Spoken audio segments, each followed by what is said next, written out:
নমস্কার, ভাগ্যবার্তা অনুষ্ঠানে আপনাদের সকলকে।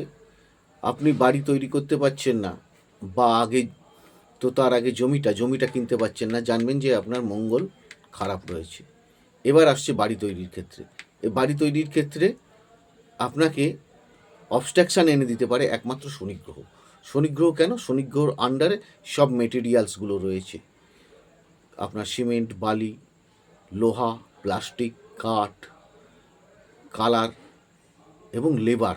যে লেবার দিয়ে, মিস্ত্রি দিয়ে আপনি বাড়িটাকে সম্পূর্ণ করবেন, আপনি জানবেন যখনই যে আপনার এই অবস্ট্রাকশানগুলো আসছে, বা জমিটা কেনার পর পয়সা কিছুতেই জোগাড় করতে পারছেন না, আপনি জানবেন যে আপনার শনিগ্রহ ডিস্টার্ব দিতে আরম্ভ করেছে। তো আপনি শনিগ্রহের প্রতিবিধান নিন, বাড়ি তৈরি করুন, দেখুন একবারে কমপ্লিট হয়ে যাবে। যারা অনুষ্ঠানগুলো দেখছেন, লাইক, শেয়ার, সাবস্ক্রাইব করুন। পরবর্তী অনুষ্ঠানগুলো বিভিন্ন তথ্য সম্বন্ধে জানতে পারবেন। ঈশ্বর আপনাদের সকলের মঙ্গল করুন।